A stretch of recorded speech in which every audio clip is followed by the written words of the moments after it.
Question de François Bréhin. Au vu du calendrier qui attend Le Havre et de la victoire de Reims ce week-end, ne penses-tu pas qu'on tient définitivement notre trio en bas du classement ?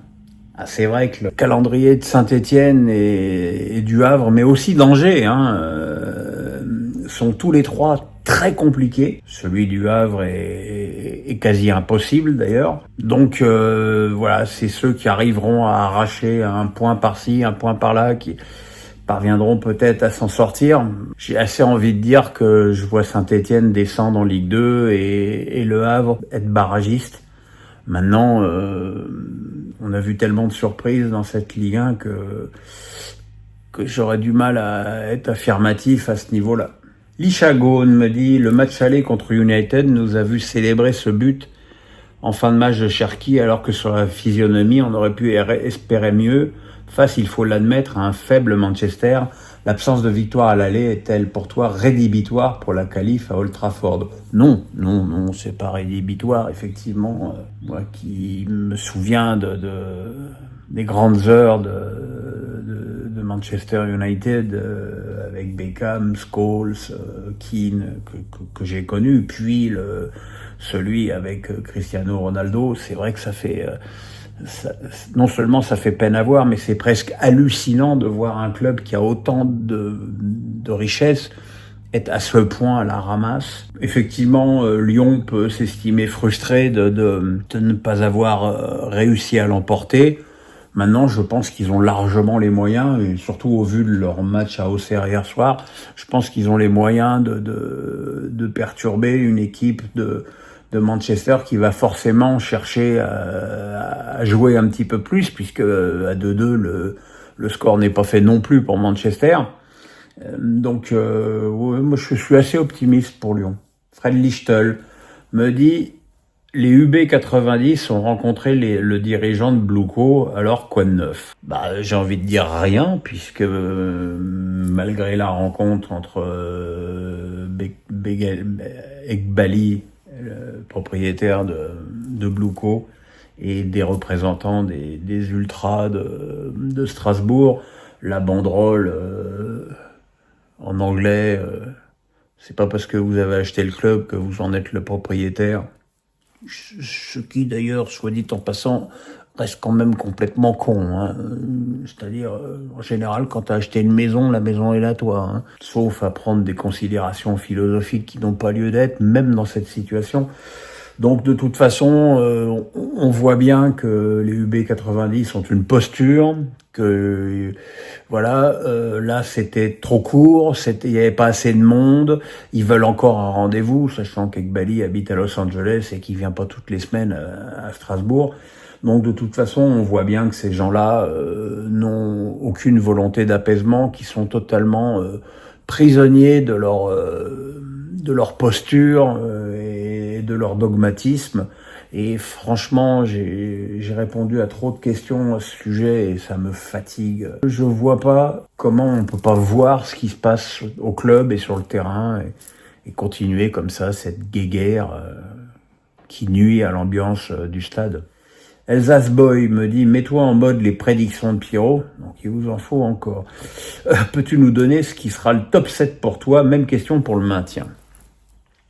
Le top 7, bon, Paris champion, ça je crois que j'ai bon jusque-là. Je dirais Monaco 2e, Marseille 3e, Lyon 4e, Lille 5e, Strasbourg 6e, Nice 7e.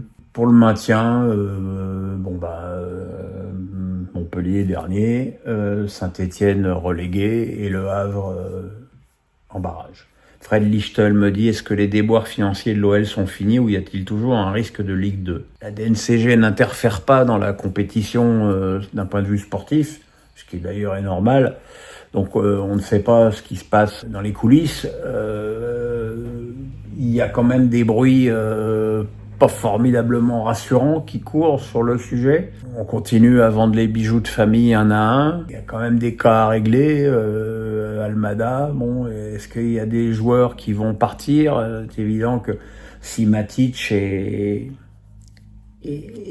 Lacazette venaient à partir, ça fait presque 13-14 millions chargés de moins de charge. Moi, je souhaite évidemment que Lyon continue mais voilà, est-ce que ils seront pas obligés de vendre Cherki? C'est sûr que si tu vends Cherki ou Tolisso, tu as affaibli considérablement ton équipe. Donc, effectivement, j'ai peur que la gestion hallucinante de Textor, qui a bien trouvé d'ailleurs un dérivatif pour qu'on parle moins de ça en faisant sa guéguerre avec Nasser. Et puis comme Nasser est devenu l'ennemi public numéro 1, tout le monde prend plus ou moins la défense de Textor, mais ça n'empêche que sa gestion financière, elle est dangereuse.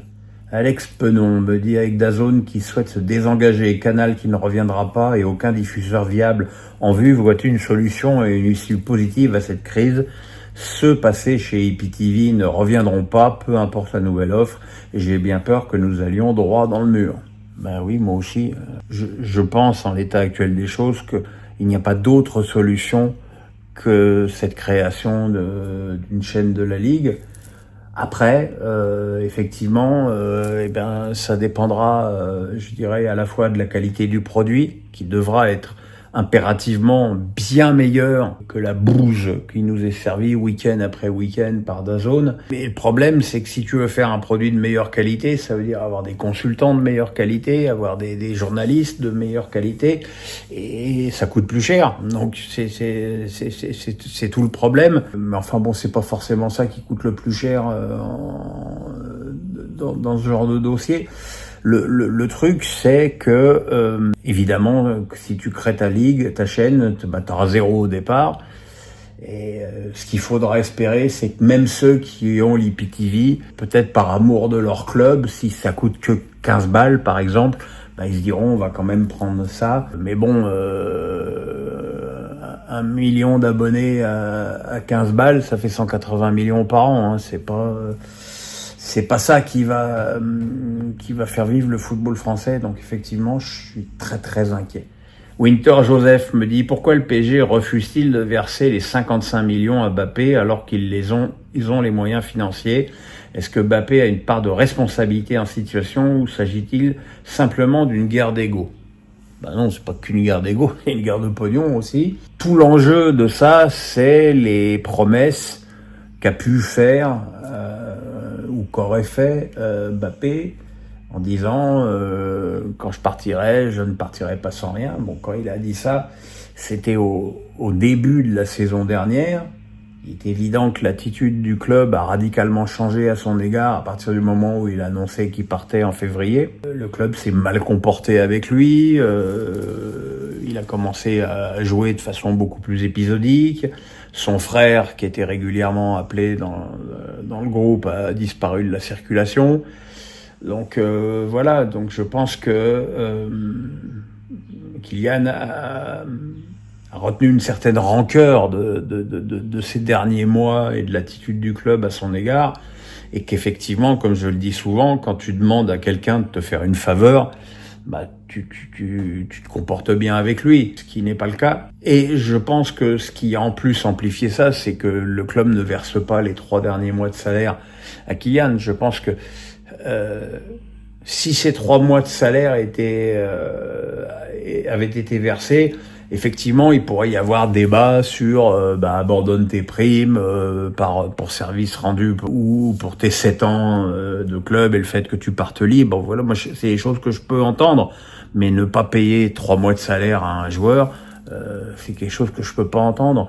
Et les gens qui disent ouais, mais le pauvre chéri, il a besoin d'argent, c'est pas une question d'argent, c'est une question que quand tu es salarié, la moindre des choses, c'est de toucher ton salaire. Je pense que ceux qui m'écoutent là et qui sont au SMIC, ou ceux qui m'écoutent là et qui gagnent 15 000 euros par mois, si votre employeur vous paye pas vos 3 derniers mois de salaire, vous allez tous les attaquer au prud'homme.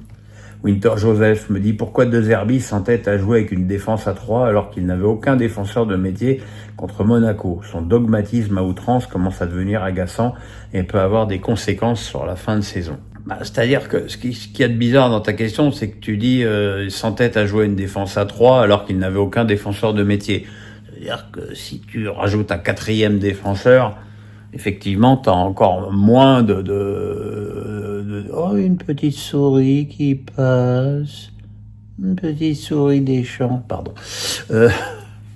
Dommage que je puisse pas vous la filmer. Effectivement, la solution, quand tu es en manque de défenseurs, c'est peut-être de jouer uniquement avec 3 défenseurs pour renforcer d'autres secteurs de jeu de ton équipe. Le problème, c'est que tu as des défenseurs qui n'en sont pas et qui sont voire lents, voire très lents, et que c'est pas compensé par la puissance de ton milieu, c'est pas compensé par la qualité de ton attaque.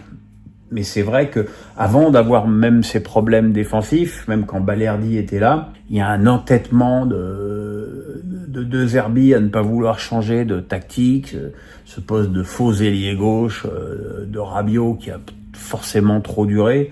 Et je pense que son entêtement est effectivement un des problèmes de l'OM cette saison. Alex Penon me dit: qu'as-tu pensé du clash Onana-Matic avant la rencontre Lyon-Manchester de jeudi? Si le portier camerounais est à l'évidence mauvais, Matic n'aurait-il pas été un peu susceptible?